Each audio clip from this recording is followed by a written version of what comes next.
بہکی شعب ایمان کے اندر نبی اکرم نور مجسم شفیع معظم صلی اللہ علیہ وسلم کا فرمان ہے جو حدیث نمبر 3603 ہے. رسول پاک صلی اللہ علیہ وسلم ارشاد فرماتے ہیں اعطیت امتی فی شہر رمضان خمسا لم یعطہن نبی قبلی. فرمایا میری امت کو اس رمضان کے مہینے میں رب نے 5 شانیں عطا کی ہیں، دے دی گئی ہیں، یعنی ماضی کا صیغہ ہے. اعطیت امتی، میری امت کو نواز دیا گیا ہے رمضان کے مہینے میں. کتنی چیزیں؟ 5. کیسی چیزیں؟ فرما لم یعطہن نبی قبلی، مجھ سے پہلے، بعد میں تو کوئی آ ہی نہیں سکتا نبی، مجھ سے پہلے کسی نبی کو وہ نہیں دی گئی. یعنی نہ انہیں نہ ان کی امت کو، ان کی امتوں کو نہیں دی گئی، میری امت کو دی گئی ہیں. یعنی میری وجہ سے وہ اس امت کی صرف شان ہے اور کسی امت کو وہ مرتبہ نہیں ملا. تو وہ کیا چیزیں ہیں؟ نبی اکرم نور مجسم شفیع معظم صلی اللہ علیہ وسلم ارشاد فرماتے ہیں اما واحدہ، ان 5 میں سے پہلی چیز جو کسی امت کو نہیں ملی، صرف میری امت کو ملی میری وجہ سے، وہ ہے فَإِنَّهُ إِذَا كَانَ اول لیلۃ من شہر رمضان، کہ جب رمضان کی پہلی رات ہوتی ہے، پہلی رات، نظر اللہ تعالی الیہم، تو اللہ میری امت ساری کی طرف نظر رحمت سے دیکھتا ہے. یعنی ایک تو ہے نا مطلقاً دیکھنا، وہ تو کوئی شے چھپ ہی نہیں سکتی کائنات کی اللہ کی نظر سے، لیکن ہر کوئی نہیں کہہ سکتا مجھ پہ رب کی نظر ہے. اللہ کی نظر ہونا کسی پر وہ ایک خاص مقام ہے، چھپ کوئی نہیں سکتا. لیکن جو خاص اللہ کی نظر رحمت ہے، خصوصی نظر رحمت، جس کا آگے اثر بھی اس حدیث میں ہے کہ اس سے ملتا پھر کیا ہے، تو رسول پاک صلی اللہ علیہ وسلم فرماتے ہیں یہ رمضان میں صرف میری امت کا ہی کوٹا ہے جو اس وقت زندہ ہیں اور جو قیامت تک میرا کلمہ پڑھیں گے. جب بھی جس صدی کا بھی جس سال کا بھی رمضان آئے گا، اس کی پہلی رات کا یہ کوٹا ہے. وَمَن نَظَرَ اللَّهُ إِلَيْهِ لَمْ يُعَذِّبْهُ أَبَدًا. تو پھر اس سے کیا ہوگا اگر رب نظر رحمت فرما دے گا تو ان لوگوں کو کیا ملے گا؟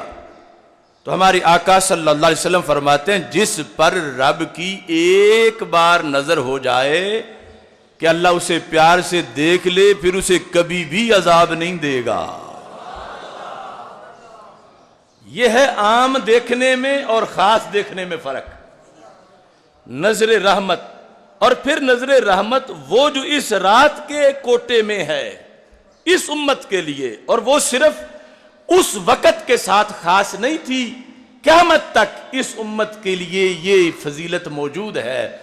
یعنی اس کے پاس اگرچہ بینک بیلنس نہ بھی ہو، امریکہ والی سہولتیں نہ بھی ہوں، آج بھی جب کرونا وائرس کے اس موسم کے اندر جب رمضان آ رہا ہے تو امت کو پہلے سے یہ نیت کرنی چاہیے اور یہ امید رکھ لینی چاہیے کہ ہمیں کرونا کہہ سکتا ہے، جبکہ ہماری تو وہ خصوصی رات آ رہی ہے کہ جس میں رب نے ہمیں پیار سے دیکھنا ہے.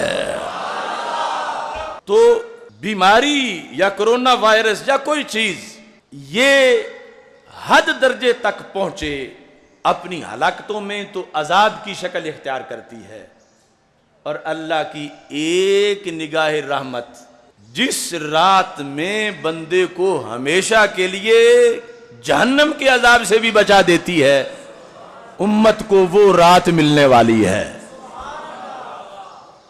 امت مسلمہ کو، نہ یہود کو، نہ نصارہ کو، نہ ہندوؤں کو، نہ سکھوں کو، نہ مجوسیوں کو، نہ پارسیوں کو، نہ قادیانیوں کو یہ امت مسلمہ کا کوٹا ہے۔ اس واسطے ہمیں نا امید ہونے کی کیا ضرورت ہے کہ جب ہمارے آقا صلی اللہ علیہ وسلم ہر موسم کے اندر ہی ہمارا کوٹا فکس کروا گئے ہیں، صرف ہم نے اس لسٹ میں رہنا ہے کہ ہم اللہ کے بندے ہیں، ہم امت مسلمہ کے فرد ہیں، ہم ختم نبوت پر یقین رکھتے ہیں اور آگے کوٹا منظور ہے قیامت تک۔ وَأَمَّا الثَّانِيَةُ، دوسری چیز اس امت کو جو رب نے دے دی، اب اس وقت تو ہیں روزے دار صدیق و عمر، عثمان و علی، طلحہ و زبیر، سعد و سعید رضی اللہ تعالی عنہم، اور ان کے مقدس چہرے اور ان کے جو مقدس منہ ہیں ان کے اندر سے آنے والی خوشبو، لیکن کمال سرکار کا فرمان ہے، فرمایا میں نے یہ کوٹا یہ بھی پوری امت کو دیا ہے قیامت تک کے لیے۔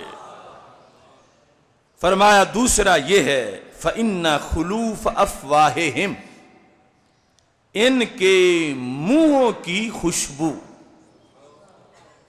منہوں کی خوشبو، حین یمسونا، پچھلے پہر جب معدہ خالی ہونے کی وجہ سے انسان کے منہ میں ایک خوشبو پیدا ہوتی ہے، حین یمسونا، وہ وقت کہ جب رب کی فرمان پہ عمل کرتے ہوئے نہ کھا کے نہ پی کے پچھلے ٹائم زور کے بعد عصر مغرب کے اس سیزن میں فرمایا میری امت کی یہ شان ہے کہ یہ رب کو اتنے پیارے ہیں کہ ان کو روزے کے نتیجے میں جو منہ کے اندر یہ خوشبو بنتی ہے اللہ کو کستوری سے بھی پیاری لگتی ہے۔ اطیب عند اللہ من ریح المسک، کستوری سے زیادہ، کستوری کے برابر نہیں، اطیب، کستوری سے زیادہ، اور فرمایا یہ بھی اس امت کی خصوصیت ہے۔ اب یہاں سے بھی جو قرب کا مرتبہ میسر آیا اس امت کو وہ بھی امتیازی مرتبہ ہے اور امتیازی شان ہے۔ اللہ کہ جو اوصاف و کمالات ہیں، عقیدہ توحید ہے، تو اس میں ایک چیز یہ بھی ہے کہ رب سونگنے سے پاک ہے۔ یہ خوشبو سونگنا انسانی حواس احساس میں سے ہے، اللہ اس سے پاک ہے۔ تو پھر یہاں جو اطیب عند اللہ من ریح المسک، اس کا پھر کیا مطلب بنے گا؟ اسی مسجد میں ہم نے کئی سال پہلے ایک جمعہ اس موضوع سے پڑھایا تھا، روزے دار کے منہ کی خوشبو، اور اس میں صرف اسی خوشبو پہ ساری بات ہوئی تھی۔ تو یہ ہے کہ رب خوشبو سونگنے سے پاک ہے، اور یہاں پر مجاز ہے، وہ یہ ہے کہ بولا اطیب کی گیا ہے اور مراد اقرب ہے، یعنی جو چیز خوشبودار ہو اور بہت زیادہ اچھی خوشبودار ہو، اور خود جو خوشبو ہے بہت اچھی، انسان اسے اپنے قریب کرتا ہے، دور نہیں کرتا، یہ انسان کی فطرت ہے۔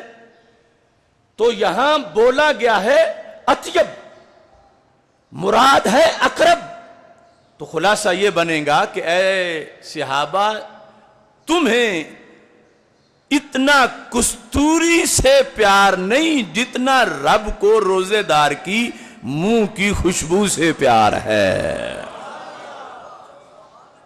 تو کیا قرب دیا سرکار صلی اللہ علیہ وسلم نے اس امت کو کہ منہ کی وہ خاص کیفیت حالت روزہ میں اس کو رب اپنے قریب اتنا کرنا چاہتا ہے جتنا تم کستوری کو قریب نہیں کرنا چاہتے۔ تمہیں کستوری کا اپنے قریب ہونا اتنا پسند نہیں جتنا رب کو روزے دار کے منہ کی خوشبو کا قریب ہونا پسند ہے۔ اور یہ بھی فرمایا صرف میری امت کے لیے ہے، اوروں کے لیے نہیں ہے۔ تو اب وہ جو صحابہ کرام رضی اللہ تعالیٰ عنہم یا غوث کتب ابدال، ان کا تو مقام و مرتبہ بڑا پہلے ہی عظیم ہے، لیکن یہ سوچو ہم جیسے عام لوگ، کوئی مزدور، کوئی کاشتکار، کوئی کسی شعبے سے تعلق رکھنے والا بندہ عاجز، اس کو بھی رب اپنے قریب کرنا چاہتا ہے، تو پھر اسلام نے کیا بلندی دی ہے۔ خود نہ تھے جو راہ پر اوروں کے ہادی بن گئے، ذرے آفتاب اور کانٹے گلاب۔ اور کتنی عظمت ہے کہ ایک بندہ جو کوئی بادشاہ نہیں، سلطان نہیں، شہزادہ نہیں، عام انسان ہے بظاہر لوگوں کی نظروں میں، لیکن اسلامی نقطہ نظر سے رمضان کے روزے کے نتیجے میں سرکار کی نسبت سے وہ ایسا عظمت والا ہے کہ دنیا کے بادشاہ تو کیا، اسے احکم الحاکمین اپنا قرب عطا فرما رہا ہے کہ تو بڑا خوشبو والا ہے، تو خوشبو ہے، تجھے میرے قریب رہنا چاہیے۔ تو یہ عظمت اور مرتبہ رب ذوالجلال نے اس امت کو عطا کیا ہے حدیث کے اس نتیجے کے لحاظ سے۔ ثالثا فإن الملائکہ تستغفر لهم فی کل یوم ولیلہ، کہ فرشتے رمضان کی ہر رات اور ہر دن میں پوری امت کے لیے استغفار کرتے ہیں۔ یہ اس امت کو تحفہ دیا گیا اور کسی کو تحفہ نہیں دیا گیا، اور یہ بھی قیامت تک کے لیے۔ وَأَمَّا الرَّابِعَ، چوتھا یہ ہے فَإِنَّ اللَّهَ تَعَالَى يَأْمُرُ جَنَّتَهُ، اللہ اپنی جنت کو یہ حکم دیتا ہے کیا کر، تو تیار ہو جا، وَتَزَيَّنِي لِعِبَادِي، میرے بندوں کے لیے زینت اختیار کر۔ وَأَمَّا الْخَامِسَ، پانچویں چیز یہ ہے فَإِنَّهُ إِذَا كَانَ آخِرُ اللَّيْلَ غَفَرَ لَهُمْ جَمِيعًا، کہ جب آخری رات آتی ہے رب پھر سب کو بخش دیتا ہے۔ عید و رسالت کا نعرہ دنیا میں لگا